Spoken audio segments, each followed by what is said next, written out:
2 p.m. Huh. Thanks, Marcia. And Anne very graciously did our November minutes, and those were great minutes. Anne, would you have them accessible to pull up? Oh, okay. I'm sorry, I'm not prepared. No, that's okay. Let me just find them on my thing. Give me a second. Sure. Wonder what I called them. Meeting minutes? Let's see, what did I call them? Let's go, meeting minutes. WCAC is probably what I call them, right? Yeah, meeting minutes, look at that. How about that? I don't know if you received any comments prior to the meeting. I did not.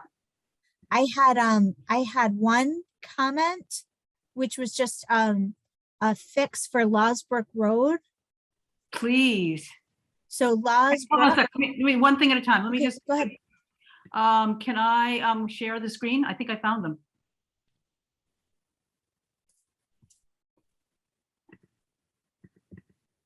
Can you guys see this? Yeah. Is this the right one? This is the wrong minutes. This is the wrong one. It's October. Sorry. Let me find the right one. Sorry. We could, if you're having difficulty, we could do it without pulling them up. I think Or I I can. could find them. Hold on. I think I can pull them right up. Hold on. Oh, I have them up if you want. Do you want me to share? Yeah, why don't you share? Okay, meeting minutes. Thanks, Susan. It just pulled up on my screen. It just pulled up the October one, not the November one. Yeah, no, that's okay. I was able to fish them out of my email. So let's see. Share screen. I've got the November 3rd. I've got mine. Oh, you Okay. do? Okay. Came up. All right. Sorry. Then why don't you share? That would be better. Yeah. Okay. Sorry, I just pulled the wrong thing on my computer, you know. How about that? That looks good, I think. Yes. Yeah, That's thanks so November much. 3rd, 2021. There we go. So what was the correction, Amy? Lawsbrook, I think you have Lawsbrook Avenue, Oh yeah, that's a mistake. and it should be Lawsbrook Road, and it's Lawsbrook, 2 words. Right. Oh yeah. That's a mistake. So I'll just correct that. Lawsbrook Road, right? Yep, and I think it was in there a couple times. Lawsbrook Road. Is it road? Yeah. And is it 2 words with a capital B? Yep. Lawsbrook Road, heading to Kenneth Dunn Square towards Rideout. Let me just figure out correct where they all are there.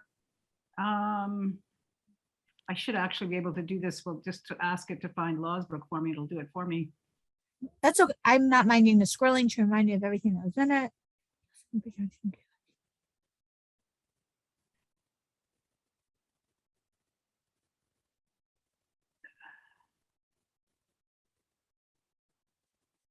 There it is, right here. Thank you. Thank you so much. I had no idea it was 2. This is so crazy. I pass this road every day. I didn't even do that. Is that weird or what?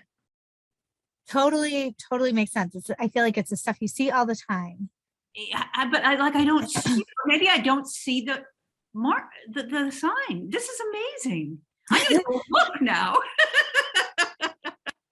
There's super minor. And I thought this was a really great summary of a robust discussion. So thank you. And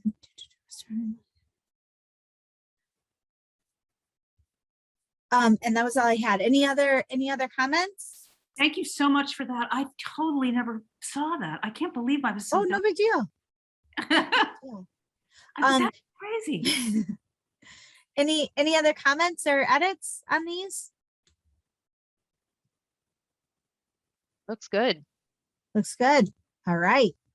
Thank you. Okay. Then, do we have a motion to approve as amended our November meeting minutes? I motion So to moved. approve. Yeah. Okay, so we'll take Susan as a motion and John as a second. And I think we have to do a roll call vote. So Ann Sussman, do you vote to approve the meeting minutes as amended for November? Yes, with that spelling mistake corrected. Thank you. Amy R. Yes. And I also vote to approve. And do I ask Susan and John? Yes, okay. And Susan, how do you vote? Approve. And John Yep. from the tub? Approved. All right. So unanimous approval of the November meeting minutes. Thank you, Anne, for doing those. Thank you. I learned a lot, and it was really helpful, actually, just for future note takers, having Marcia record the meeting. It made it so easy because when you record it, it also on the right side, it comes up all in text, so you can scroll through pretty quickly. It was really great. It was really helpful, Marcia. It couldn't have done it without your recording. That's good to know. Good Yeah. resource.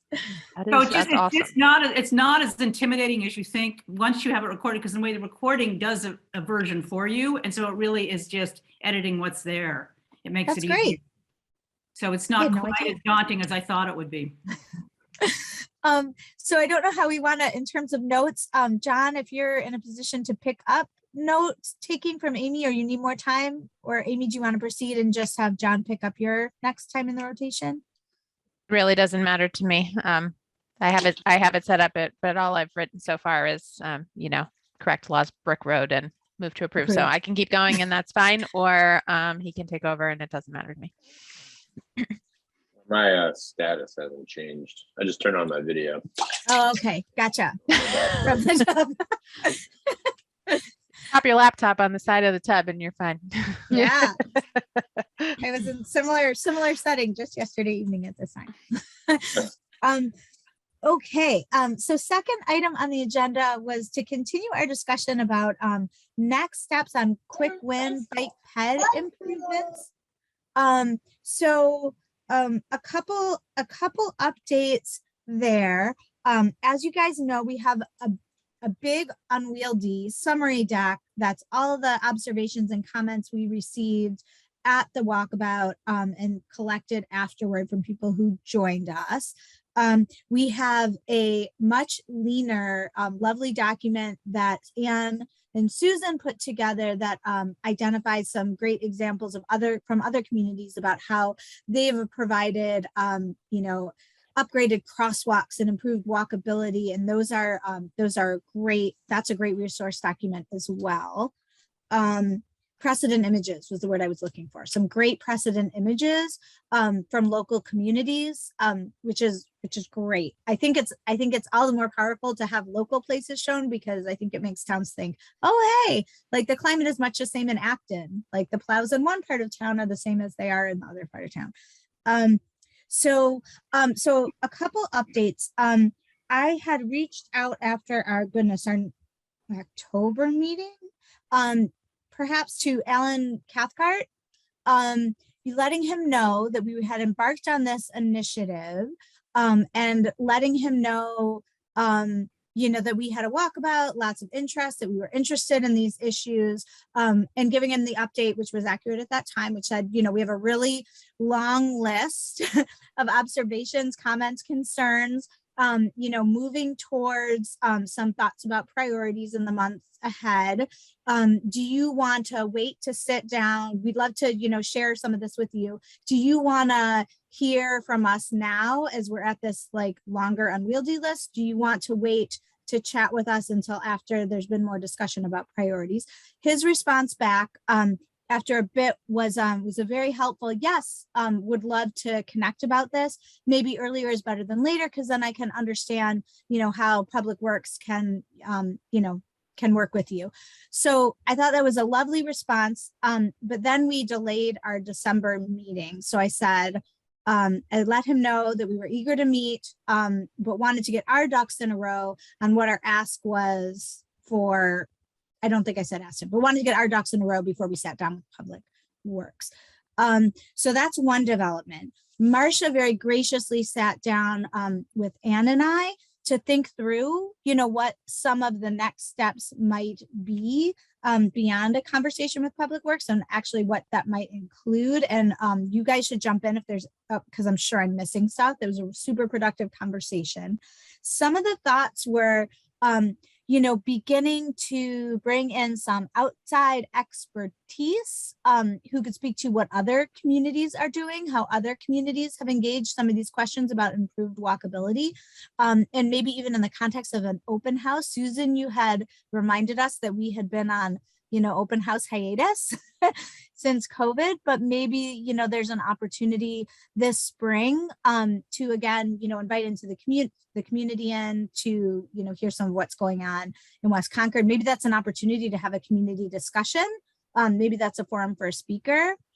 And to begin thinking through, broaden the conversation about, what walkability challenges people are encountering in the heart of West Concord. That was one idea. Another great thought was, maybe immediately before we begin construction on Commonwealth Avenue, anticipated this summer, is there an opportunity to run some experiments since we're going to be tearing things up anyway? Could we try some stuff? Get some comfort. It's easier in my world, it's much easier to get comfort with things that are pilots and temporary. We're just testing it out. We're observing, we're seeing what happens. Maybe we could use paint to, to test some things before the road is carved up and see how it works. Does that help? Does that help make crosswalks more visible if they're red? Things like that. What am I leaving out from our discussion, Marcia, and the potential next steps? Are those the biggies? I think those were the two biggies. The fact that we could have a focused open house session and talk about these types of improvements, and then doing the testing some things before they tear everything up. So trying paint colors. I think the conversation has to take place with Public Works before we try to do anything. So, and the other piece that I just wanted to make you aware of is town meeting is later this year than usual. It's going to be on May 1st. So I'm not sure what date that is, or day of the week it is, but that's when town meeting is scheduled. So your open house might be a couple weeks after town meeting. And I know that the engineering division is getting ready to put the Commonwealth Ave project out to bid so that they'll have everything ready to go.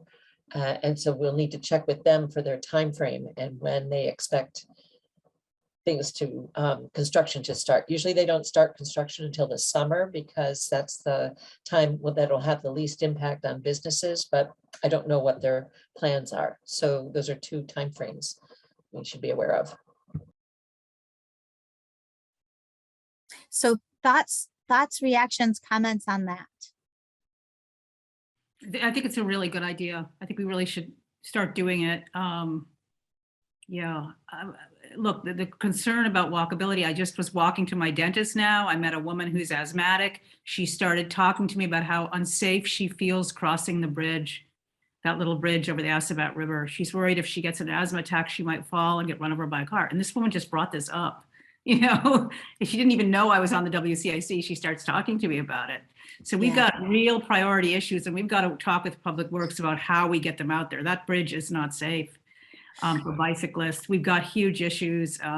Commonwealth Ave by where the old 99 was, restaurant, it's just, oh my gosh, you just get crushed in there if you're riding your bike. Yeah. It's too narrow with two parking lots. I mean, there's just so much we need to look at. It is not safe. And with more people coming with strollers and bikes and wheelchairs when the bridge opens over Route 2, it's going to be a catastrophe. So we gotta look at it, guys. And so I'm also seeing, Cambridge and Boston, oh my God, every time I go there, the road is different with new bike lanes. And now Harvard Square has all these plastic, everything's narrower now. It's just totally different. Driving in Boston and Cambridge is like changing overnight. Yeah. I think because of COVID, they started doing outdoor dining and using the streets for, purposes other than vehicular travel, and people decided they really liked that reclaimed space. And so I feel like that's given those towns/cities kind of like the political will to make those changes. You Yeah, see what's two, going two on the observ- Mass Ave Bridge? I mean, I don't mean to interrupt you, but on the Mass Ave Bridge over MIT, they're totally changing it. It's going to be down one lane cars on either side, and the other lane is going to be huge for bicyclists with plastic dividers that I don't know what Yeah. they're called. They're like pull plastic dividers. So Yeah. cars can't go in a bike lane. I mean, it's radical. The transformation is happening in Boston, Cambridge. I didn't mean to interrupt you, Amy. Go on. So two observations, like just based on my, my knowledge of what those cities have been doing over the past 5 years. Somerville hasn't had the resources to invest traditionally in infrastructure improvement. So I always like Somerville is my go-to for like what you can do with paint.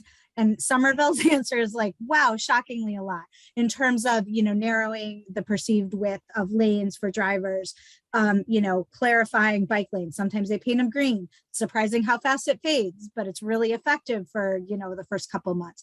But like what you can do with paint, I feel like Somerville is like the world's leader.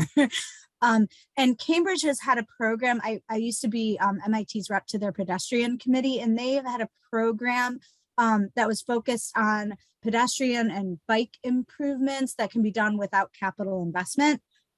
So a lot of those changes, like eliminating left turns, like designating bus lanes, the mini bollards, I suspect, are part of that too. Like what they can do without actual construction has been a focus for them. So those are like two communities that could be good resources to talk to either to draw through examples or to, get tips on what you can do for a lighter lift than, a major overhaul of an intersection, for instance. Two observations that I had going out of the walkabout and some of the talking we did are one that we went into this looking for quick win things. We came out with a very robust list because I think there was a lot to see. I think there were a lot more barriers to walkability than I had anticipated seeing. And I think in my mind, they ran the gamut from, things that are probably pretty easy to fix, relatively speaking, like repairing sidewalks that are in disrepair, and really hard, like intersections that need a lot of engineering and study and redo, and ultimately. So I think, we're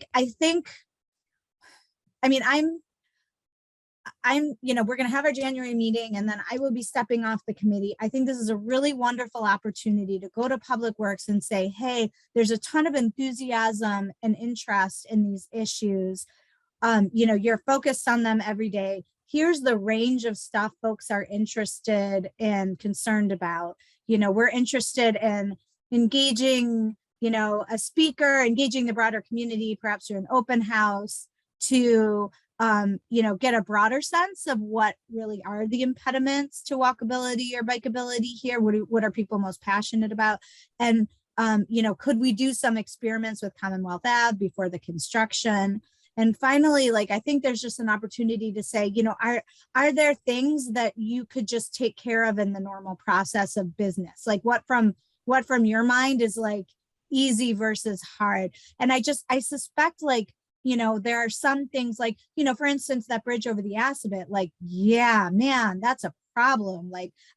On the way to my dentist, I encountered a similar problem. It's just someone walking the other way. There's just not room for two people and there's traffic. So what do you do? But on the other hand, I know we're 8 millionth in line for a bridge replacement in Massachusetts. So I think understanding from Public Works, what's complex, what makes them nervous, what's hard, what's easy from where they sit. Well, I think what we need to do, I think you're absolutely right. I think what we need to do is come up with a list. And I think for a list of action items, maybe we focus on the junction first, but eventually we also need to focus on safe walking and bikeability from West Concord to Concord Center, because we don't have that now and we need that.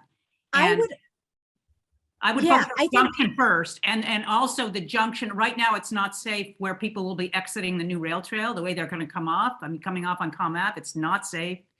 It's very confusing. And I know Phil Posner has talked a lot about that intersection, of ComApp and Longsbrook. He even said, I think I quoted him, a death is going to happen here. I think he said that in the minutes, or something close to that. Go ahead, Susan. So I guess, Susan, sorry. Susan, then Amy. Okay, I'll be quick. I had a chance to tune into Public Works monthly meeting that happened just like a week ago. And coincidentally, they were sharing their budget and what they were going to be asking for in terms of funding at town meeting. And I believe the meeting was recorded. I would say it's extremely interesting. It sounds like Alan Cathcart is stepping up and asking for more money than maybe has been typically given to Public Works. And he had like a whole spreadsheet showing how his 5-year plan broke out, which it sounded like was a little bit an unusual amount of detail for, for Concord to be producing, but people, received that very well. And he was basically talking about a new approach to maintaining Concord streets that involved like a lot of maintenance, more maintenance than Concord is used to doing, but that would in turn extend the usable life of the streets, without significant cracking or potholes, et cetera, for like 50 years, as opposed to what happens right now, which is make the street, don't maintain it or maintain it very little for approximately 10 to 15 years. It becomes very much in disrepair. And then you go through and you do an expensive like overhaul of it. And he was kind of insinuating that had been the approach in the past, and now he wanted to take on this different approach and had learned about it from other communities that had luck and cost savings with it. Like you end up spending money during, every single year basically, but it keeps you from having those like humongous surprise spends, 15 years down the road. So anyway, so that was thing one. And then thing two is that he referred to a study that Concord had done this summer about just like the general road conditions within the town. And, your town gets scored on a scale of, I guess, 1 to 100. Concord's score was something like 61 out of 100. And that had gone down from a score that was like in the 70s a couple years ago. And they considered that to be not the greatest thing to receive a score of 61. And they had all these different streets outlined where they considered it, like red, yellow, and green in terms of the condition of the street and where they were going to be, needing to do repairs. So I guess I don't have all that detail memorized, but I just wanted to say it's worth, looking at that meeting, the recorded version of it, so we can maybe understand Public Works world and understand where we can fit in with their current priorities. Because I do feel like there's a lot of synergy there, and we could, go to Alan maybe with a informed set of recommendations. Hey, Susan, what was that 61? I'm sorry, my kids came in to give me a hug goodnight, and so I missed just what the score of 61 was about for the streets. Like, yeah, the it was street like, quality? the condition of the streets. And, I honestly think Okay. they were evaluating it in terms of drivability, not pedestrian quality, but it still is kind of informative that our street score has gotten that low. Sorry about that. Thank you. Well, And I you- think what we need to wait. do is, I'm sorry, wait, I want to make sure Amy has a chance to. Oh Did you yeah, have a comment I too? was just gonna say that I was do we have a liaison to the Transportation Advisory Committee? Because I read their recent agenda. I couldn't attend their meeting, but it seems like it's not necessarily a concern that should prevent us from doing these things, but it seems like they have an objective that is nearly identical to some of the things that we're talking about. And so if that is actually what that committee does, then we should be working with them or making sure we're not duplicating efforts or coordinating in some way. Right? we've talked to Phil about that, and we need to, I'd be happy to be the liaison because their meeting just met for the first time. Yeah, one And of the agenda items was like making a list of action items and priorities, and it seemed like, I think like walkability and safety and transportation just generally around the junction was on that list. I don't know exactly what they talked about, but I know it was something on their radar at least. so we should That's great. definitely work with them, I think, and come up with an agenda item where we could do some of the testing, maybe make the junction the first place. But then the second thing would be general walkability from here to Concord Center and safe bikeability. We do not have that, and that is hugely difficult. So So it seems, go ahead. Go ahead.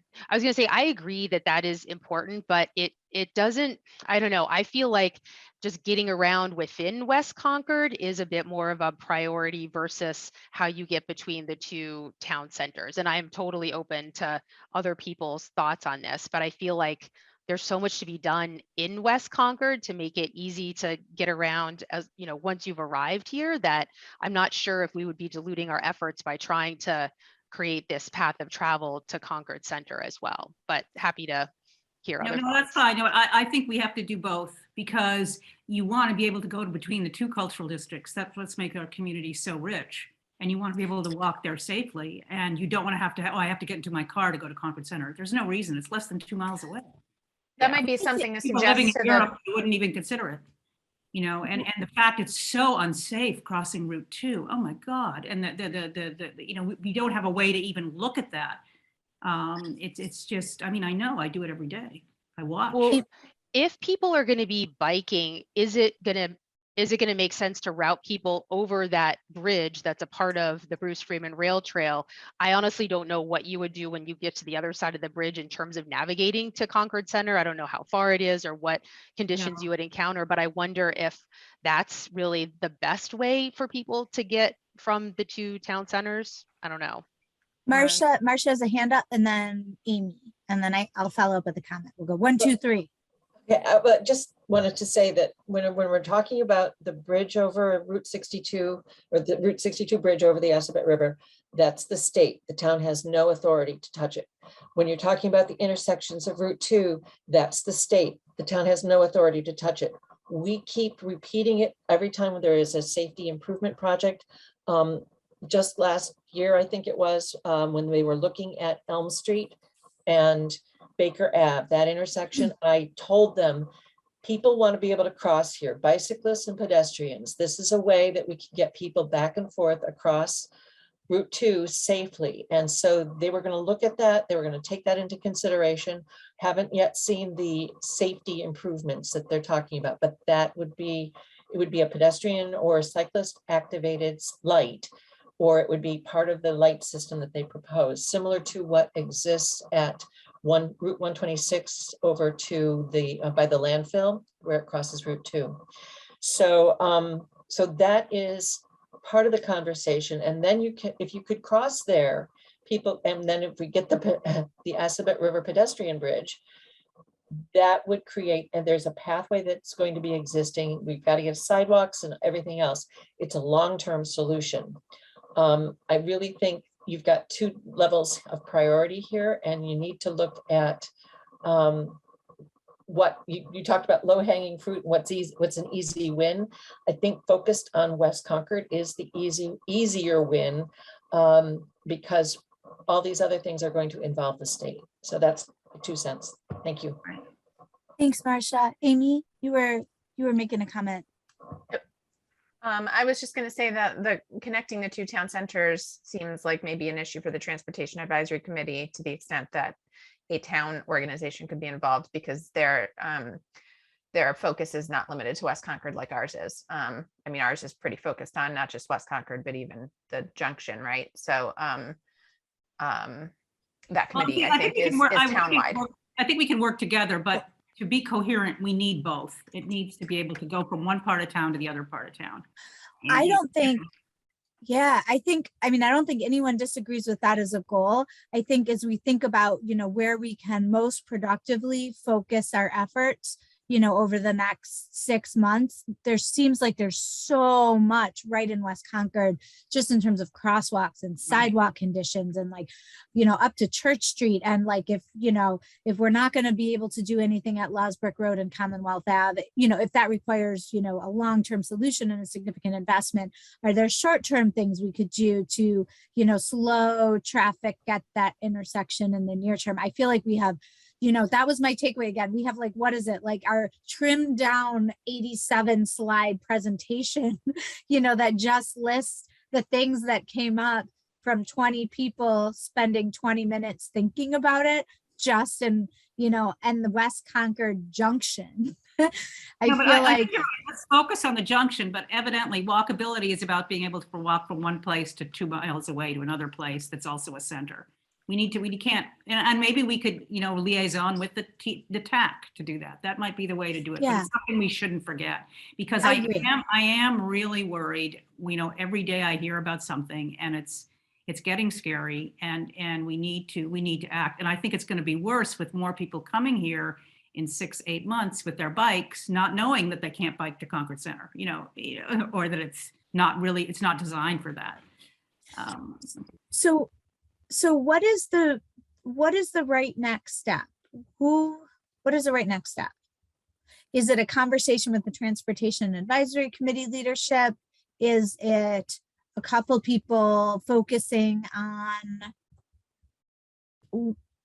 an agenda for a conversation with Public Works, with Alan Cathcart? Do we need to do some steps before then? My one concern, I'm using out loud. I mean, I feel like on the one hand, I feel like it's important to go into that conversation with Public Works, like with a clear message, a clear request, a clear information on what we at least aspire to, what WCAC at least aspires to do next. On the other hand, I would hate to like miss a window to do some stuff, to do some experiments on Commonwealth Ave. I would hate to, miss an opportunity to say, for him to say, oh, well, we're repairing some sidewalks over here. Yeah, we didn't realize Church Street was such a concern. We can tackle that too. You know what I mean? Yeah, well, I think what we can do is we can go with the low hanging fruit, and those would be painting some crosswalks. So there were 3 or 4 crosswalks. I think we need to, my hunch would be to go to Public Works in some way and say, even if it's like not presenting the presentation, but sharing some version of it as here's what we heard and showing the full range. But I think crosswalks in some situations won't be easy. I think there'll be concerns about regulations and signal cycles and things like that. So I think other things will be. I think we need to hear from Public Works about what they think low-hanging fruit are. But I think we need to present like a map. I mean, we already have that 80 thing slide where these are where people were concerned. And yeah. And we could ask them, we could be very honest about it. How would you address it? Some people are saying missing crosswalks. Some people are saying the sidewalks are broken here. A lot of places there are no crosswalks at all. Like when you go into the 7-Eleven, little shopping area, a lot of places are just really dangerous and hazardous for people in wheelchairs or pushing strollers. I mean, we saw that. So what do we do? Do we do sidewalks? Do we do crosswalks? Do we do both? Do we do missing lights? I mean, we also have telephone poles in the middle of and electric boxes in the middle of sidewalks. It's all kinds of things. But maybe we present the 80 things and say, listen, this was what we saw. These are what we saw, and that there's growing concern. More people are riding bikes now. More people as they age want to be able to walk. And we need to be, how would you address this? But maybe I think Marcia's idea is brilliant though, too. We have an opportunity to do some fun painting. And then, Marcia's already posted for us that, that slideshow that shows what people did in Central Mass, where they painted rainbow crosswalks, in Medford, where they painted 3D crosswalks. We have that already online. Maybe we could do something like that. I love the idea of making the crosswalks more visible and creative. My question is, how would we measure the success of that? Would it be like, okay, we stood there and clocked the cars as they went by, and it seemed like before the painting happened, they were going 30 miles an hour, and after the painting, they were going 21 miles an hour. I honestly don't know. I don't have a background in this, and I'm thinking to justify doing more painting, we probably would have to have some kind of like claim that it improved things. Well, now there's visual assessment software that you can get that comes as a plugin for Photoshop, and it can predict algorithmically what people will look at. And it can show you, so they do it at Tufts. People have done their thesis on this, how crosswalks change, how before it's even built, you can predict how people will look at the place. So you can run also crosswalk in the design, you run it through the software, it'll show that subliminally people are going to see it or not. You can also put tubes down. You go old school, you put tubes down. I don't know the expense associated with that. But I know, towns, cities do that all the time to measure speeds. Oh yeah, that measure the speed as cars go over it. You could actually get that data pretty quickly. Yeah. Marcia, did you? I just wanted to say, I suggested I think you need to have the conversation with Public Works first, because I mentioned the idea of painting crosswalks, and the thing that I heard back was it is not a recognized method in the manual of whatever transportation or traffic, uniform traffic devices, MUTCD. And as engineers, they look at their engineering license as being on the line. And so our Concord engineers are not yet willing to experiment or try these things. And so you need to find out what are they willing to do and what would you like to do. And then you can try those experiments where okay, we can see if it works or doesn't work. And Susan, I think you make a really good point about that, whether it works or not, and have that conversation. But until they actually see it, they may not be on board until you can pull up that manual and say, here it is, or here, they don't care if it's being done in Boston. Boston is different. So that the first step, I think, is really having a conversation with them to say, we've been looking or even suggesting, here's the web page. We've posted all these things. We'd like to talk to you about these things. That's brilliant. And this is what we observed when we did our site walk. And so what kinds of ways are you experimenting or looking at that would address these types of issues? Well, can we bring up your idea that we want to do this as an experiment before the road gets ripped up? Yeah, sure. Can you say Marcia suggested an experiment? Not put you in. Or can we say a tough student at the urban planning wants to do an experiment? I mean, we can say that too. Well, there are groups that promote this, Team Better Block and other, you can hire people to come in and help you design these things. And so if they're uncomfortable having it come from just residents, maybe we bring in a consultant to help us look at that and what would that take. So those are I think that's the conversation personally. Well, I think we should have a conversation with him, and I think he sounds really open. And that's what, Wanna- based on the email he's already I sent want to you. play devil's advocate on the painting concept, if you will. Just Yeah. I'm having these thoughts. So Yeah. First of all, I would worry that you would end up in a situation where, like, the idea is like they're going to tear up the road, so we're going to paint it and they're going to tear it up. But none of us, I think, here, or at least based on the presentation that we put together, I think sort of envision that as a permanent solution. I don't think that's what we're talking about, but I would worry that we would like do it and then it would somehow evolve into a situation where we have painted crosswalks permanently. And they would sort of say, oh, well, that works. We don't need to do anything else. And I don't think that's what we want. You know, I think we want nice crosswalks. The other thing that's more of like a principle is like, why do we, maybe I'm interpreting it the wrong way, but it feels like almost like we're giving ourselves sort of a hoop to jump through to like prove that, you know, a nicer crosswalks make sense in West Concord. I'd be surprised if they did that and had to sort of do that experiment in Concord Center to like justify their nicer crosswalks. Like, I think it's pretty obvious that we need nicer crosswalks. Like, they barely even exist in the first place. The other part of town has them. There's apparently infrastructure, you know, money for this. There are reasons to do it that we can argue, you know, do we need to jump through that hoop, and is it worth the time, focus, energy, conversation, effort, money, and the risk that it displaces what we're actually trying to do long term? Good comments. What do you guys think? I don't agree that Concord Center has nicer crosswalks, because I think those are there are very few of those. Like, they do exist like right around the museum, and there's like one at Concord Academy, but when you're in the main part of Concord Center, they have the same like fading paint that we have. So I don't really think that there's any sort of like inequity in crosswalks across the two parts of town. And I would suggest that we should not at all like make that part of a presentation to anybody, like you know, some sort of suggestion that West Concord's getting treated unfairly or something like that.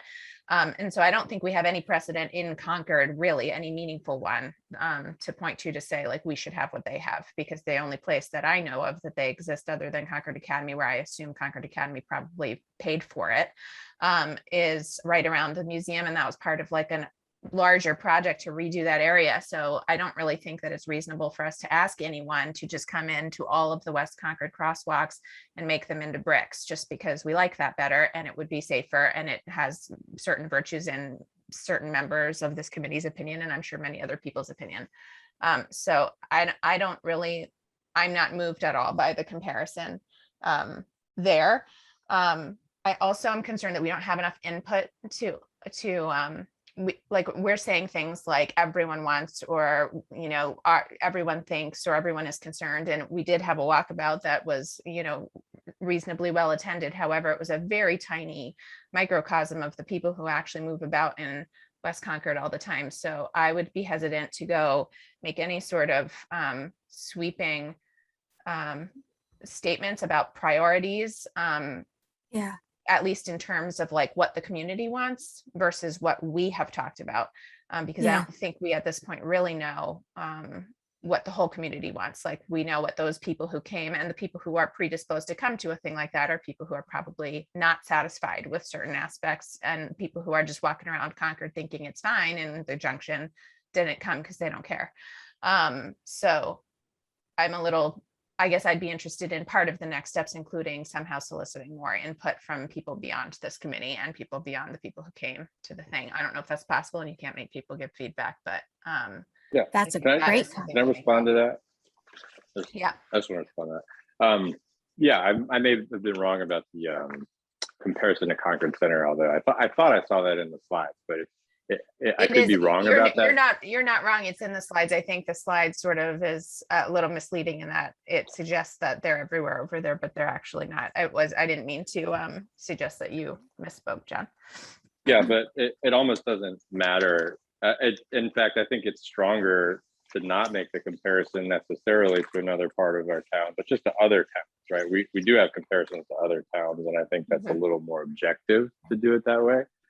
But it's sort of to say, like, what is it that they need to be convinced that this is a better solution than fading painted crosswalks? Do they really need like an experiment with fake painted crosswalks, or what is it that they need that? And I don't know. So I guess what I'm saying is, like, if painting crosswalks to test them is in fact the critical path to convincing the decision makers to do that, then let's do that. But until we know that, I would say, like, let's save our, energy on whatever it is that we actually do have to do to convince them. I like that approach, and maybe we should go and speak to Public Works, kind of like do some fact finding with them prior to kind of like showing them a list of demands or something like that. I feel as if we could probably learn a bit about their process, and they could learn what we've been hearing, at least from the small group that joined us on the walkabout. Related to the crosswalks and painting, it does seem like maybe a happy medium is creating patterned sidewalks that don't actually, they're not composed of brick or any other material, but like I feel as if that brick look makes people believe that pedestrians are prioritized, and whether that's like the factual thing or not, in a place where those kind of crosswalks exist, you feel as if there's like a little something special going on and pedestrians are being elevated a bit. And I wonder if that's what we're searching for in the crosswalk solution, is how to make it show that we are prioritizing pedestrians, and maybe the paint or the bricks and all of that. Maybe there's some other approach that we need to be considering beyond those things. Well, I think the idea of reaching out to other committees, and I think the TAC and to also the Public Works is really good, because they can maybe help us figure out what the doable agenda is. I think there is issues of huge public safety. It's simply not safe biking or walking here the way it needs to be. It is not. I know, I do it every day. I see it. And it's not designed. The roads don't have the sharrows on them. The cars, oh my God, it's just so scary. When you go by Saltbox Kitchen on your bike and a car opens up and then another car is right next to you. It's really hard. There's going to be more biking. There's going to be more walking, and we're not ready for it. And also just the demands of designing the sidewalks. Do we have a design review board that looks at them? That's a whole nother issue. But you need to really look at designs before they're made, and then look at them afterwards to post-occupancy evaluation. Is this what we really want? Does this really work? the new crosswalks that were put in West Concord with lots of plantings, in some ways they don't work because too hard to see where people actually are in them. It makes very confusing with all the plants on them. Not sure it works.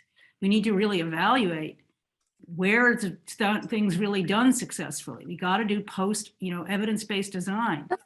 And we really need to see that. And that's something we need to talk about, where is he getting his sidewalk designs from? I'm just reacting to what I'm hearing. I mean, I think these are all really good points. I think Susan, I think a fact-finding conversation with Public Works seems like a really good idea. And I think, hi, Jeff. We're just talking about next steps on bike ped improvements.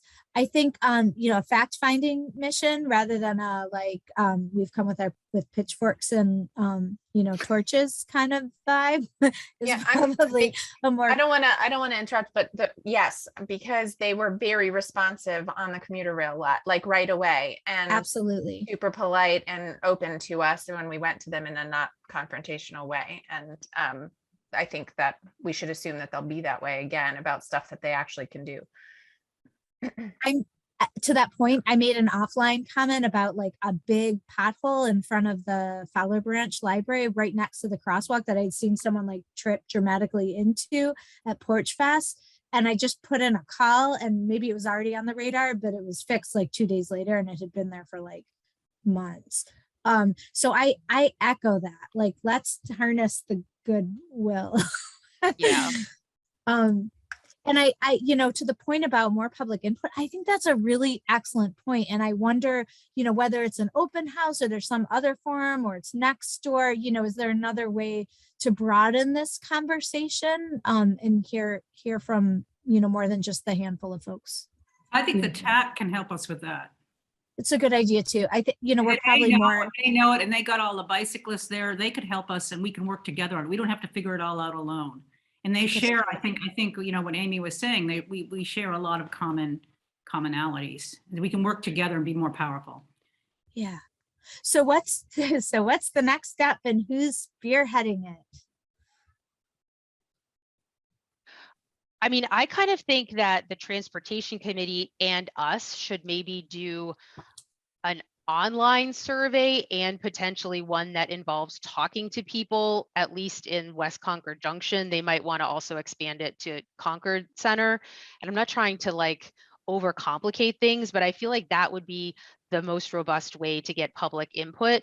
And we could go to Public Works in our fact-finding mission in parallel to that. So we wouldn't have to have a survey completed before Public Works, but we could give them a bit of foreshadowing on the types of things that we were seeing as potential fix requests. And then the survey would give us the ability to prioritize those things. I don't know, is it a survey good, or but the public meeting, we can't have it till May? I mean, in some ways it seems to me a public meeting where there's a big map. I think what Phil Posner was talking about was getting a big map. He knows where the town can give him the big map, have people come up and talk about it.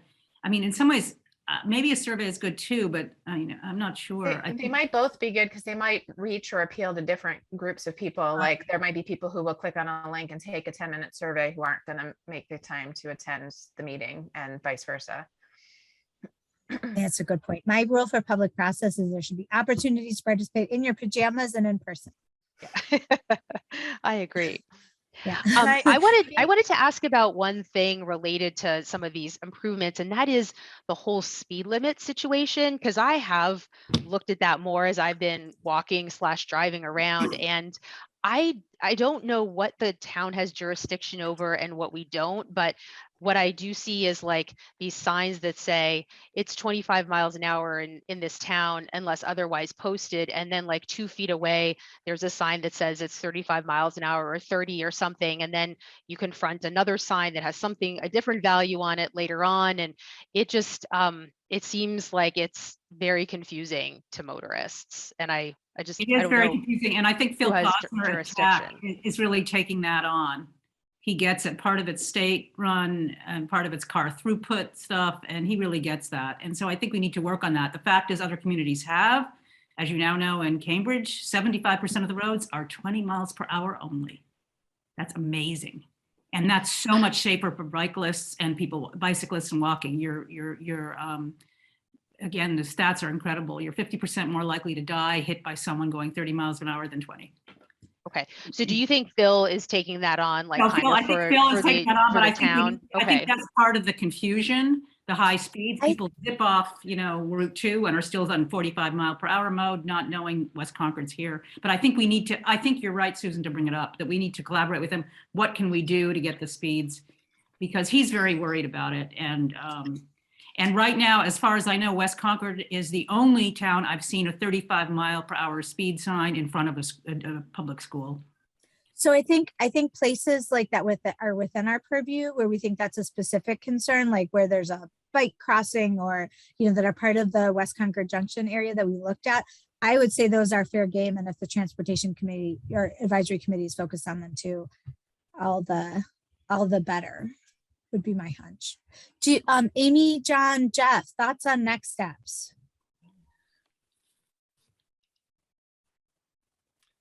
I haven't, unfortunately, wasn't really involved from the beginning, so I'm going to pass.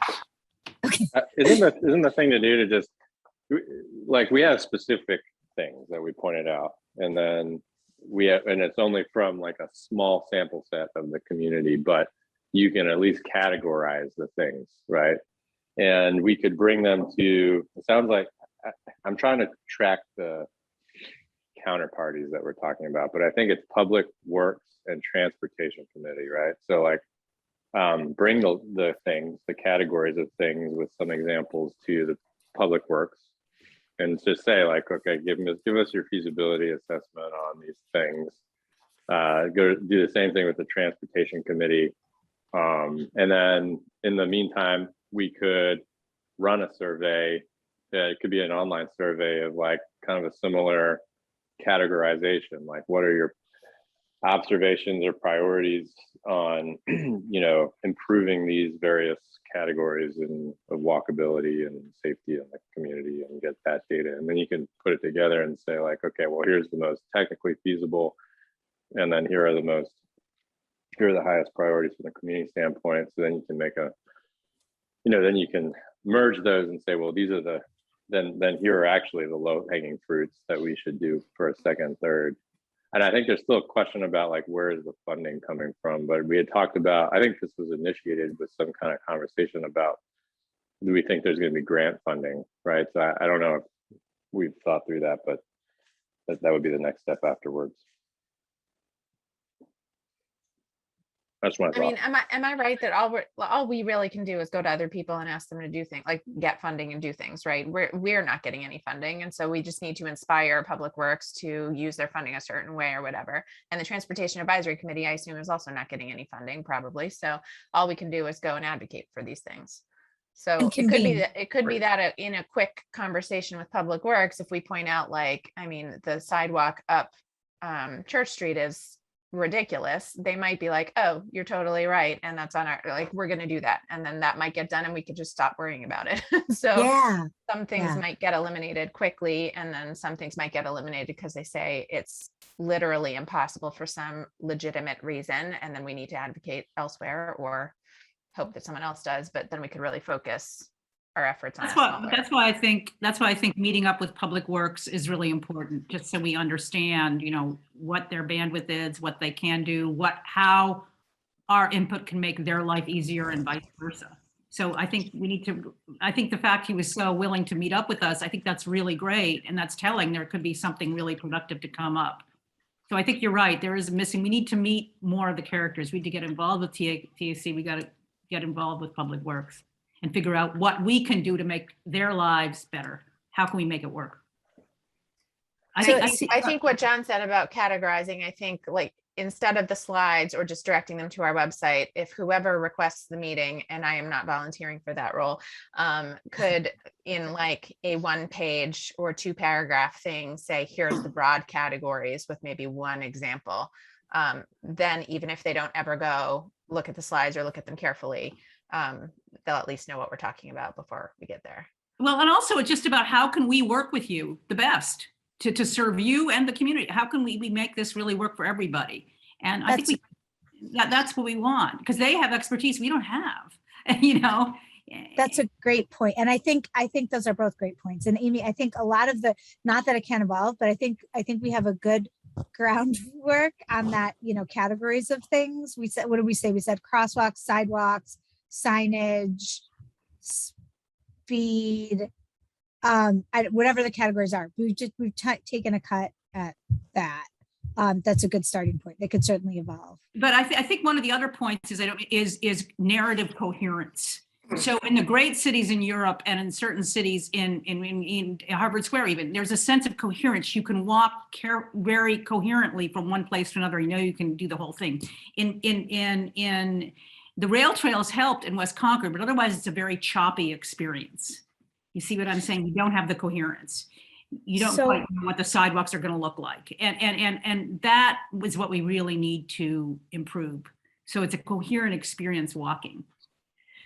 So what do we need, like a 5 to 10 slide summary of categories that, you know, that's a starting point for a conversation with Public Works, and that's a starting point for a conversation with Transportation Advisory Committee? I guess I don't really work in an industry where slides are a thing. So Right. me, I would write a one-page letter. If slides appeal to the rest of you because that's how the rest of the world works, then sure. But I think 5 or 10 is like a really good limit.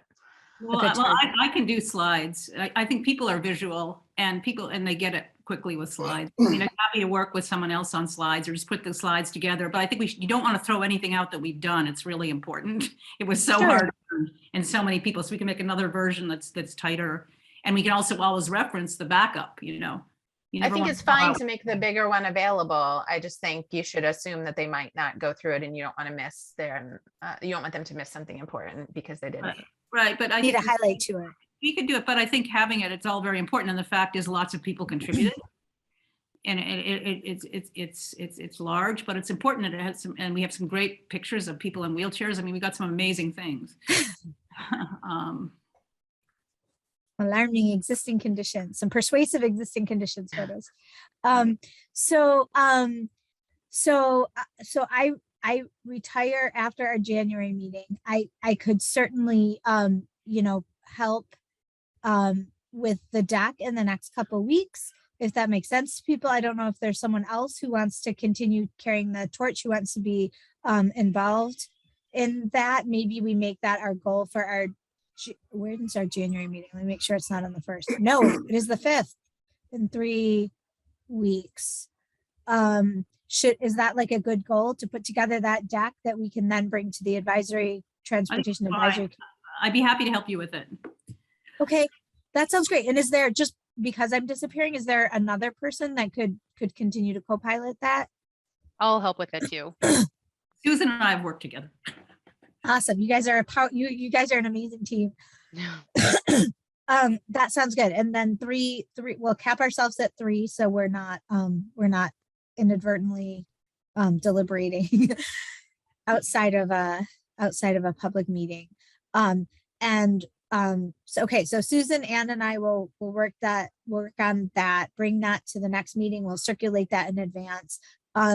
Makes sense to also maybe reach back out to Alan Cathcart, just let him know we hope to sit down with him in January. And then maybe someone wants to shoot a message to Phil Posner or someone else in the do you want to do that? Would it be helpful if I reply to Alan and CC Ann and Susan and just let him know what we're up to? That sounds great. Sit down with him. We want him to know that we really are thrilled that he's interested. Yeah, just I don't want to disappear. Yeah. Can you just remind me, so the 2 people you just mentioned, their names and they're representing which groups? Phil Posner is part of the new Transportation Advisory Committee, and he was one of the people who was on our walkabout and attended our next meeting and had some helpful comments. And then Alan Cathcart is the Director of Public Works. Right, so it's Transportation Advisory Committee and Public Works respectively, and so we're going to bring the same summary to both of them to get their feedback on feasibility. Is that the right kind of synopsis? Feasibility, next steps. Also as a heads Yeah. up, hey, we're thinking about these issues and we know you are too. Got it. Yeah, we Does want that sound right? We want to collaborate, and I think what Yeah. Amy said, we don't want to get in each other's way. We want to work together. Does this sound like a good strategy? Yeah, I think it's good. Sounds good to me. All right. So I'm gonna email. And I'll email Phil, and I'll CC you guys. Oops. Awesome. And Amy, Susan, and Anne will work on the deck. And we have a firm deadline for ourselves of our next meeting on January 5th. All right, Merry Christmas. go us. Anything else on this agenda item? We have I killed it think dead. it's exciting. I think it's exciting, and people are counting on us to do something. So I think it's really good. Too. The next thing on our agenda was committee roles and responsibilities. And I had sent around a draft list that I'm pulling up now that was, my take of things the committee does, things the chair does, things that are what are the secretary, when we have had one, did. This is probably an incomplete list. There may be things on this list that could be removed from this list. But I thought this was a really good idea by Amy and Susan to document them and think about how WCAC might tackle these moving forward.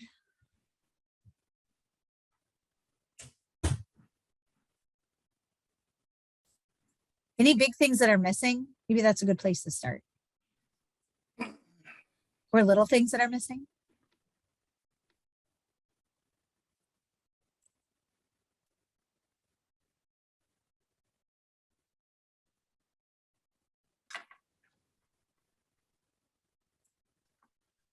Things that we aren't doing but should be doing?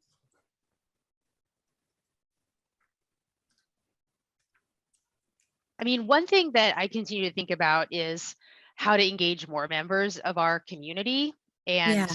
I don't know what the right answer is. I see people engaging a lot like on Nextdoor related to different topics. And I think like, well, why can't we have some of that sort of passion, at the meetings that we're running on a monthly basis, or have, the public showing up to talk about different issues.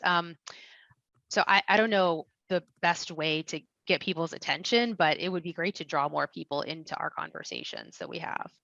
Agreed. Well, how would we do that? Do we market our committee? How would they know? Yeah, maybe we should. I mean, people could technically like go on the town website and see that our committee is meeting, on a certain day at a certain time, and, dial in via Zoom, but that involves them having to be proactive rather than us proactively messaging to them. Yeah. Maybe some of that's word of mouth, right? Like we do something, we accomplish something for somebody, and then they tell somebody that if you want something done, they come to us. But I think, this infrastructure stuff is going to be like a huge effort if we accomplish these things and then we sort of, we let it. I think that's going to go a long way. Definitely. Yeah. And I think it'd be good to engage. It seems like a topic that people want to engage. Maybe that's a good forum just to get broader input from the community, just by virtue of doing that will raise awareness, and people may want to come and find out how the survey turned out, what the next steps are. Maybe that helps too.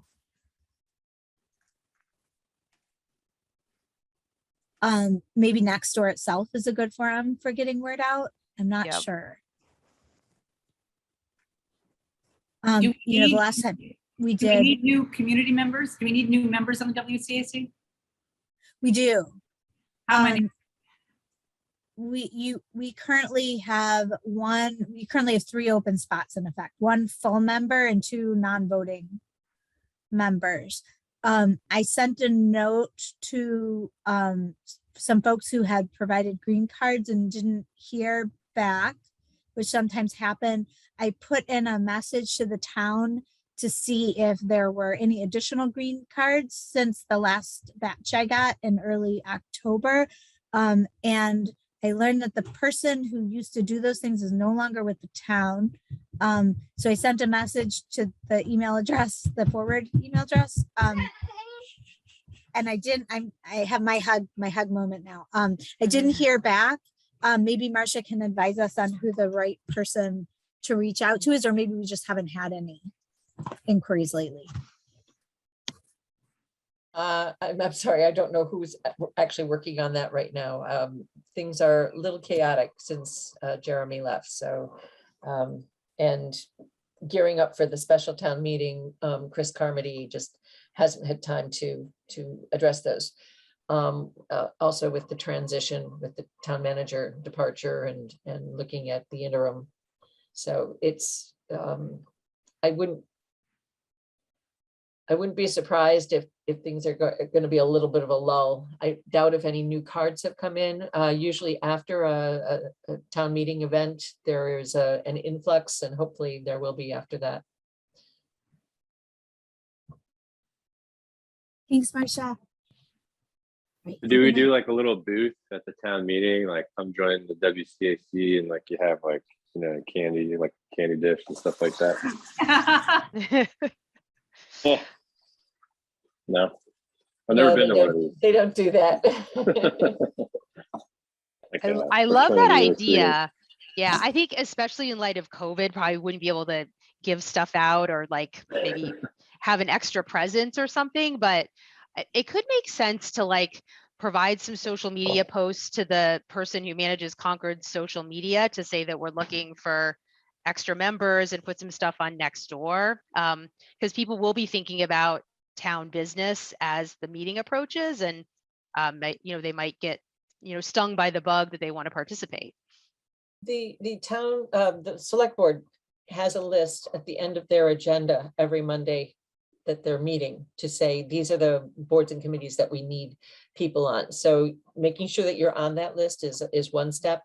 And then I don't know who the liaison is, if there is a liaison from the select board for the West Concord Advisory Committee, but checking in with them to say we need people and is another way to just make people, to highlight awareness. Okay, that's good to know.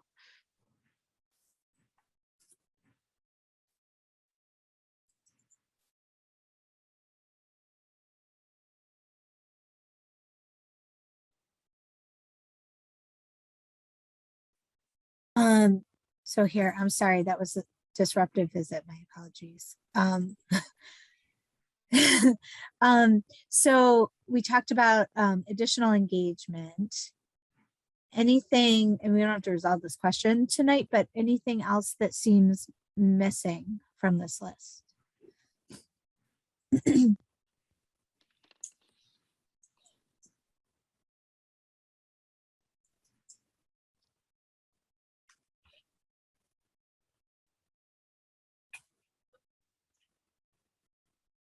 There's a lot under a lot of these bullets that can be expanded out. I mean, you're liaising with town committees and boards could, you know, fill 3 pages. Yeah. So. It's a good question. What are the really critical ones?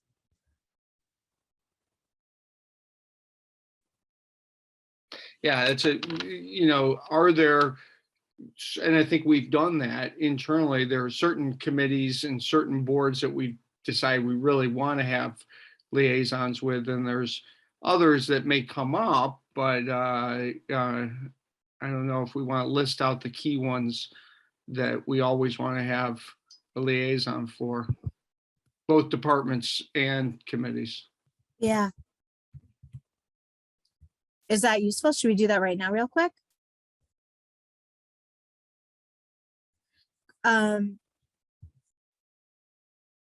So I think based on our current efforts, I'm sorry, I spelled that wrong, but transportation, Advisory Committee would be one. West Concord, I mean, tell me if you guys disagree. Junction Cultural District Committee feels like our sister committee would be another. Bruce Street and Rail Trail. Rail Trail, and because they have a liaison to us, I feel like they did our homework for us. The Economic Vitality Committee seems like an important one to me. Do others agree? Others have said so in the past. Yes, Jeff Yep. is nodding. Yep. Are there any others that feel really essential that we want to always make sure we have is representation on or liaison? 2. Is Public Works one for the meantime? Affordable Yeah. housing comes up think from so, my yeah. time to time. Public Works, did I hear yay or nay? Yay. I think Public Works right now, yeah. Okay, I'd like to say the trails is critical. I know it's probably not reaching the level of the other ones, but in general, makes life much more pleasurable, at least for some of us. yeah. Affordable housing, we've sometimes had coverage on. Should that be in the list?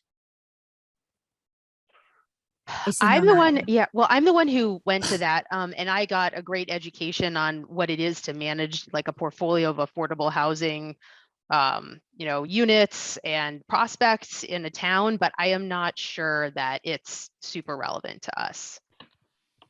Yeah, and I am super personally interested in the Trails Committee, but none of the meetings that I've attended yet have yielded any information that seems crucial to this committee's work. I have enjoyed listening to them talk about the trails, but I'm not sure if I mean, we only have a certain number of members, Right. and everyone, I assume, only has other things in their lives. So it's hard to, we're not going to be able to liaise with all of the places where we might like to. So if the W's, maybe these the ones in bold are the places where folks think it's most important to provide liaisons to. Those feel the most like non-negotiable to me, where we should always definitely be. And BFRT, I'm just not bolding since they have a liaison to us already. Seems like we're covered. I'm also interested in the fact that there's a new DEI committee of some sort that I am generally interested in attending, but I'm not sure. And I also think that could be an area of interest for this committee because I think, like, for example, there's not the most diverse array of business owners and businesses in West Concord and things like that. But I'm not sure that it seems like that's the focus of everyone else on this committee right now. So putting it on with a question mark is fine, but that's like something to consider if we run out of crosswalks. It's Maslow's hierarchy, right? It's like make it safe first, and then Right. that's like at the top. On town departments, do we want to take a shot at that? If we assume 6 to 7 members of a committee, 1 assignment per. Well, Seems Public like Works is actually that, right? Yeah. Public Works. So you could take that out from below because that's not really. Parks and Rec. There is a Public Works Advisory Committee though, isn't there? Oh, maybe. Yeah, you might be right about that. No? I don't know. It seems like if wherever Marcia's we can shaking her talk head. directly to the actual Public Works people, that seems like the best place for us to be. Public Works. Really? Or Public Works Commission. Isn't there? Okay. Yes, the Public Public Works. Works Commission, but yeah, that's the But group. that's duplicate. That's a good point. So maybe that's duplicative to have. Yep. Both. We'd have one Public Works. And may I suggest that it's not necessarily attending every meeting, it's simply reviewing the agendas to see what's in discussion on some of these. It's not necessarily showing up all the time, so. And I think one of the things that people did is people would reach out to either Alan or the Public Works Director, or some reach out to me to say what's happening, what's going on. And I can give you like a brief synopsis, and then if there's interest, attend a meeting for different things. So that might be another approach. That's a good idea. That's not something that I knew was an acceptable approach. And so that would be important information to communicate to future new members. Makes it seem less daunting. Yep.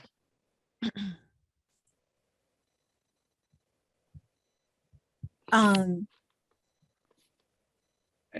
was gonna add Parks and Rec. It's is it Recreation Department, right? Recreation Department.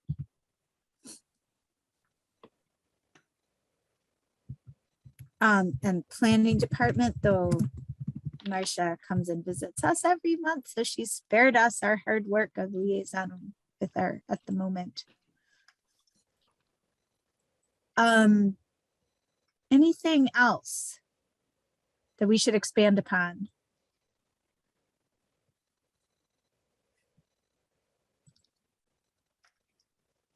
What's the next step here? Is this thinking about it and then deciding on coverage in January? Do you want to kill it dead now? What do you guys think?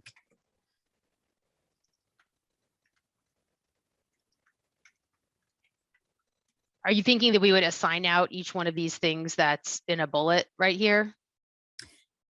I think that's a great question. I mean, some of this stuff I think are like must-dos.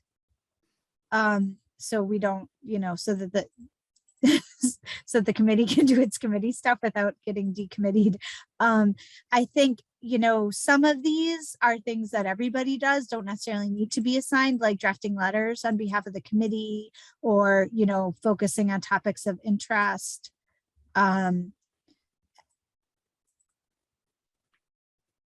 Community engagement is probably a shared responsibility too. What do you think?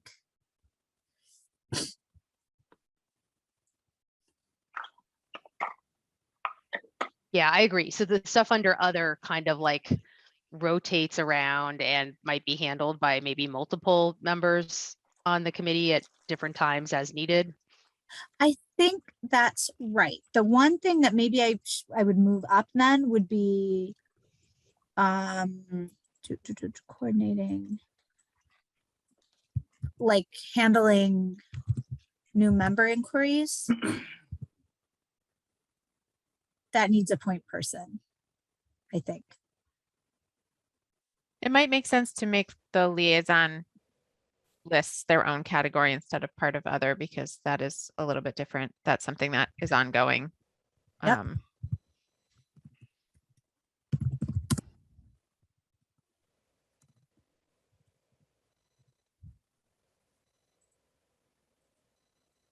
Oops, sorry. And then community engagement goes up.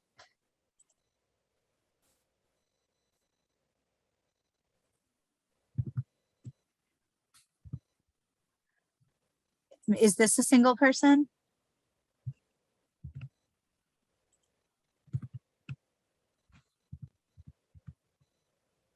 Probably.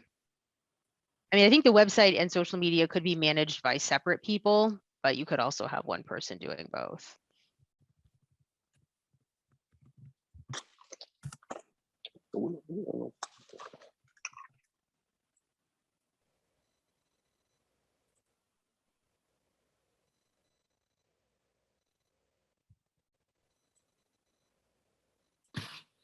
So what do we want to do? Do you want me to send this list? Do we want to think about it and then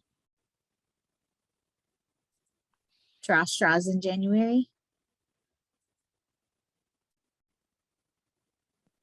Like, can we have a rotating meeting facilitator so no one actually has to sign up for the chairpersonship for like an entire year, or is that allowed? Because if so, that might make it easier.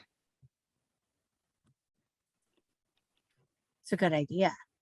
Marcia, is that legal? I don't think so. I think that I read Right.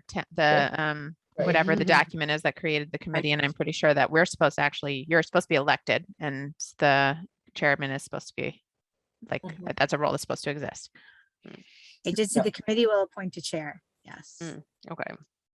That's it. Thank you, But Amy. I mean, I think maybe I should, maybe you recall, Amy. I mean, I think it does say that the committee will select a chair, but I don't think it details the specific responsibilities of That's the true. chair. Mm. So, I mean, so there may be some latitude to narrow what the chairship is and pull some of the things out of it and divide some of the responsibilities more equitably. I love you're engaging in like some real great statutory construction right now. And I don't know if you have depends on if you have an originalist view, like, do you want to know what the framers of this committee intended when they used that word, or is it an evolving thing? Mhm. Yeah. Yeah, I mean, I think like, Susan was raising a question of like, does being the point person for new members, does that have to be the chair? Does, and when I took on chair last January, our secretary happened to also step down and no one was excited about doing that. So that got like wrapped into one thing, but that doesn't need to be like that moving forward.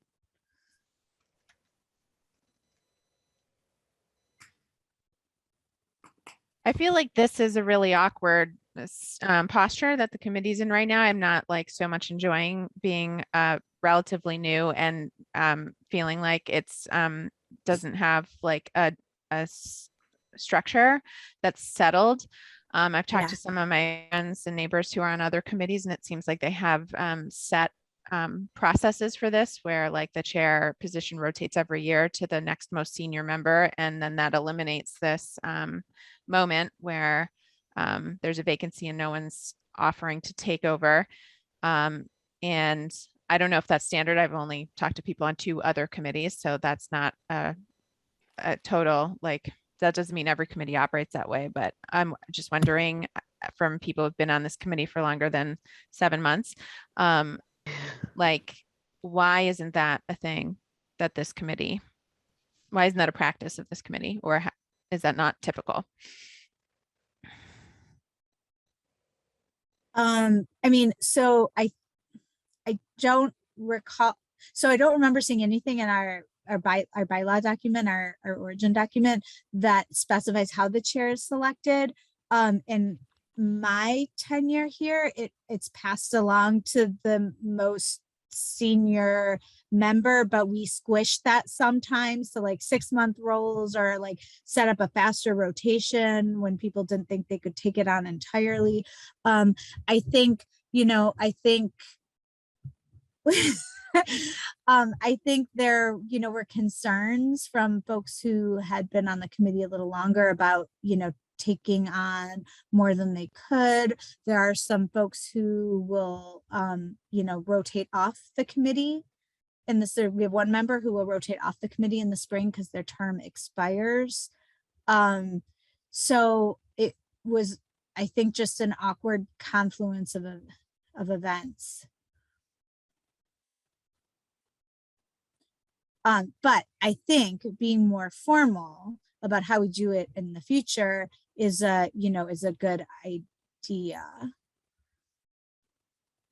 Setting up something that's sustainable, that doesn't feel too onerous and is predictable, seems like a good idea. So what I'm looking right now at the committee charge, is that Yeah. the relevant document? So Yeah. it says, so it says that first off, it says that someone's term can be repeated. I think you can have 2 terms. And then it says the committee shall elect a chair and a committee clerk. So we're supposed to have that as well. Who will be responsible for maintaining the record of the committee's discussions, votes, and actions. That's all it says about the requirement or the duties of the chair. Also, does the planning board evaluate the effectiveness of this committee every 2 years? Because they're supposed to do that. They Which don't is tell us. They interesting. don't tell us their findings if they do. Yeah. We just don't want to talk about it. There's no one here tonight, so they're obviously not evaluating Yeah. it today. I mean, yeah. So I think Amy made a really good point. It seemed to me, since I've been on the committee, that we've been constantly trying to fill spots on the committee. And we've never really gotten to a full quorum, I think, since I've been on. And then that kind of is a downward spiral, because then there's more and more things to do by smaller groups of people. Yeah. I think a considered effort to bring more members on might really help that process. First of all, staffing and divide up these various responsibilities, but then getting people engaged with more people engaged could be really helpful. And I say all this knowing I'm rotating off in April. So I don't want to be making suggestions, because I'm planning, I'm rotating off. So, but I do think that if we could really crystallize a call for more people to join, we could get several more members, and then have a little bit more of the discussion, like Amy said, of let's make this a really regulated process, and here's the expected growth through this committee, and here are the roles you'll do in your first year and your second year and your third year, and you become chair in your fourth year, or something like that.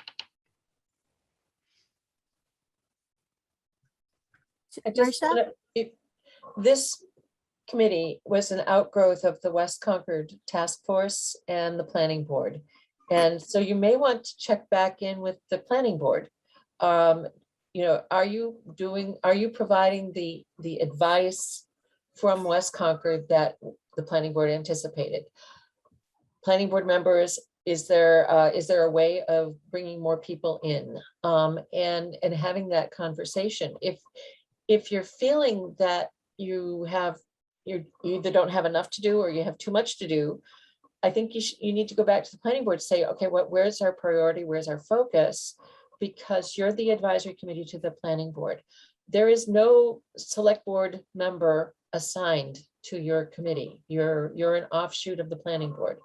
So I would go back to Andrew Boardman is the liaison from the Planning Board to the West Concord Advisory Committee. And I would talk to Andrew and ask, for his guidance, input, whatever. And I think, Jeff, what you had suggested makes a lot of sense to have that progression. Makes sense. Not every person is cut out to be a chair necessarily. And I know some committees have co-chairs where one person runs the meeting, the other person takes care of the other things. So that is a different model. And I don't think you have to have just a chair all the time, but that's a conversation that your group might want to have. So those are some ideas that I, just listening to your conversation brought to mind. Hey, Marcia, if we had that conversation, or we were talking about that kind of like structure of the committee type things, is that something that has to happen in this forum in a public meeting, or is that something we can have? I tried to look that up and it seemed to me like it doesn't fall within any exception to the open meeting law. So maybe it does have to happen here. Yes. But I was wondering, like, if we are just talking about, should we have a co-chair, or who should the next chair be? I Just think like, that's the conversation that you have in a public meeting. okay. Yeah. Well, I think it's really helpful to know, because I think there's a lot of people that are interested, but just didn't know there were spaces available. Good to hear. Yeah, That's good to hear. No, there were spaces available, and they're interested, and they want, they're really concerned about things like traffic speeds and safe walking and their kids. not being able to, the parents next door to me or 2 doors away where they won't let their kids bike to school. There are 3 daughters under the age of 8, they will not let them go. And they're really concerned. And so I think, having different generations on, different people, different ages on the committee, I think it'd just be really good. And I think I can reach out to people. I think there's a lot of interest. It's a great idea. That's great. That's great. And I think, just thinking about the process, it takes a little bit, for someone to attend a meeting, decide they really do want to attend, get the planning board stamp of approval, and then the select board stamp of approval and stamp of approval. It'd be good to generate interest, get word out. If folks know. I think we someone can do who'd it. be I think what interested. happened with the Transportation Advisory Committee, they really put out a call and then they got too many people. So then they ended up having to turn away people. And so it's like, people just didn't know there was an availability. Can we get that list of people who I got was gonna turned say away? that. So I many people know. got turned away. There were so many people that got turned away. So, Could someone do a post on next, could, someone do a post on Nextdoor? sure, I can do that. Yeah. Do you want to do it? You can do it. Whoever wants to do it can do it. Why don't I do next door? And is there some other mechanism like these other, like Google Groups or something like that? I know there are a bunch of different ways that West Concord communicates amongst different residents. There's the West Concord Google group. I mean, I could do both Nextdoor and the Google group, maybe. And if you want to You put do the word out never- amongst your, No, you do. amongst You your know what I'll do is I'll network. ask my neighbors, the neighbors I Yeah. know, because I walk home, so I meet a lot of people. And so I'll ask the neighbors that I know, and a lot of them wanted to join and were turned down from TAC. At least 2 people told me that. Okay. Here's another bad idea. I'm just thinking about those cute little flyers, Susan, you made for us for the last open house that brought Oh, out, yeah. what do we have? 100 people. It was awesome. And the first nice day of spring, and they still came to join us inside at our public meeting. I wonder, a couple, if we don't get a quick response from those things, maybe we could even repurpose that flyer and just, note that the West Concord Advisory Committee. Oh, we could. And has you can opened. also, that's a People great idea. We seem could to put see up a those. flyer at the, a great place for flyers. How I created Artscape here was you put up a flyer at the Neshoba Brook Bakery. Works every Yep. time. Yep, that's a great spot. The BFRT, the lovely new kiosk, right on Main Street. I see I look Right. at flyers there. If it's then also something, maybe the town could post it on, the town has Twitter and Instagram and stuff, and they do post things that committees are doing or whatever once in a while. So if they could throw that up, that would probably be a good way to reach people too. How do we put in a request for that, Marcia? Is there a, Erin Stevens is the Public Information Officer, ERIN. So it's estevens@concordma.gov.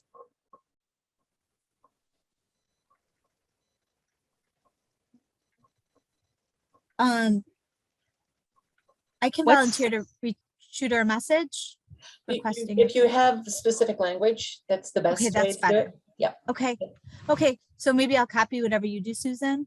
Absolutely. Yeah. I have software that I can put together a graphic and then also a message if you want. And then, so what's the call to action for people? Is it that they would go to our webpage and then click something in order to show their interest? I'm just actually not even sure. Question. Well, one way to, you can fill out the form, the committee member form, or just come to the next meeting. Okay. So to hear what's Great going on, or take a look at your webpage to see the kinds of things that you're talking about. Any one of those 3 things, I think, would be ways of giving them an opportunity to weigh their interest or express them. Definitely. Where is the committee member form? Sorry. Or is that an overall thing and then you pick from a drop down what committee you're interested in? That's a good question. I don't know. I'll try to find it. It's a link somewhere on the website, on the town's website, under committees and stuff. It's like an online green card, I think it's called. And Okay. I found it just by navigating around the website when I joined. Okay. Yeah, I just Googled it. There's a link. Ooh, electronic volunteer card? Yeah. At the Forum Center. Thank you for your interest in serving the town. Yeah, there we go. All right, so I'll put together some messaging that we can use across these different, digital mechanisms, and I'll take a look at our past flyer and see if I can like repurpose that for to make it a physical advertisement for our committee. And I'll have some time like over the holiday break to work on this stuff. So maybe I'll try to get it out to you guys like before the end of December if possible. That would be awesome. Thank you, Susan. I have a We can all- logistical question. What if, so Amy's leaving in January and Jeff is rotating off in April? Like, what if in some sort of apocalyptic scenario, no one responds to these postings and we lose 2 more members? Is there a threshold under which like the committee can no longer meet, or yeah, Forum is 4. so we always need, as long as we have 4 members, the committee continues. Okay. Unless there's more nuance to it that Marcia knows that I don't. As long as you have all 4 in attendance, your quorum is 4. Mhm. And so all 4 would have to attend in order for you to meet and make any decisions or recommendations. So if you can't have all 4 people there, it becomes very problematic.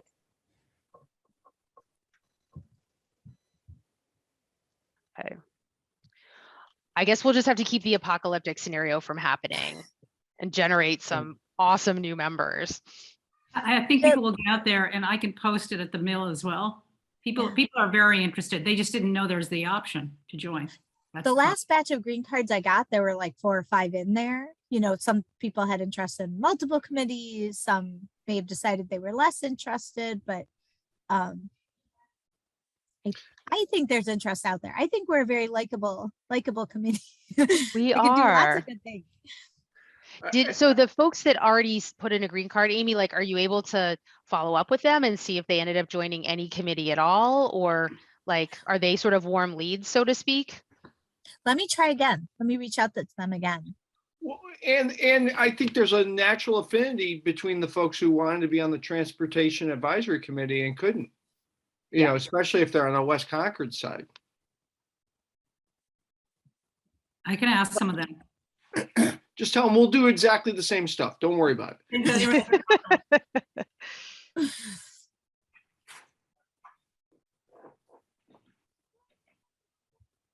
Can add the word transportation really small between the West Concord and Advisory Committee. Yeah. Sorry about that.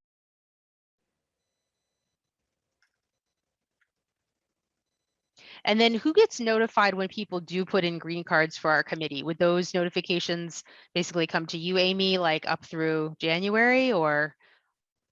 Usually it's the chair that is supposed to receive the green card or the volunteer Okay. card. They're not using that term any longer from a DEIB perspective. So it's like a show of interest card, or I guess like it looked like it said volunteer interest or something. Card. Yeah, electronic volunteer card. Yeah, that's funny. I didn't think of that. Yeah, they go through the town and then they go to me. Okay. They get routed.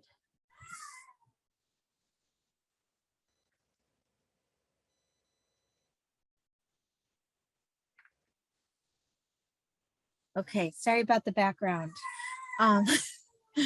Background noise. Okay. So do we have anything? It seems like our next items are to work on generating interest from new members and let's revisit committee roles and responsibilities and membership, new member outreach, let's call it, in January. Does that sound good? Yeah. Anything else on this topic?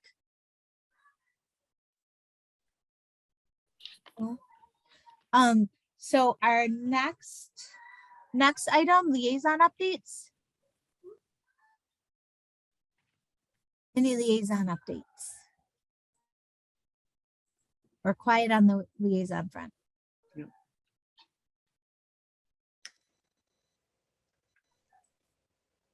I don't believe my the Economic Vitality Committee has met since the last meeting that we had. Okay. I went to West Concord Junction Cultural District Committee, and let me just give a rundown here. People are excited about the map/brochures that were created, and those have been now dropped off at all the different business locations, and everyone's thrilled about those. And that was a project of the Cultural District Committee, so they are happy that their work has been recognized. They are, let's see, applying for a $7,500 grant from Mass Cultural Council, and I think approximately 50% of that is going to go towards the next mural that is being created, and that mural is going to feature the different, I guess, working classes and professions that have been part of the history of the junction. So folks who are making, clothing, or making, I don't know, horse harnesses, and all these different sort of like, I guess, blue collar occupations of the past. The mural is going to feature those things, and I believe it's going to go on one of the blue sort of industrial buildings in the I guess, what would you call it? Like the parcel adjacent to Brookside Square, and kind of like where some of the more commercial industrial buildings are, kind of near the commuter rail station. And let's see. I think that's all I took away from their last meeting in terms of updates. That's great. Thank you.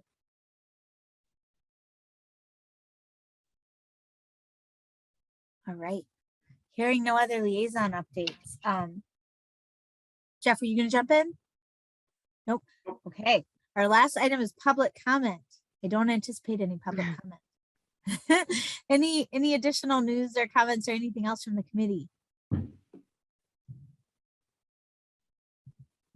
No. All right. Hearing none. I am going to move to adjourn our meeting. Does anyone want to second that motion? All right. I think you're done. All right. So do a quick roll call. Motion to adjourn. Do you approve, Anne? Yes. Amy? Yes. Susan? Yes. Jeff? Yes. John? Yes. And I also approve it. Unanimous approval to conclude our December meeting.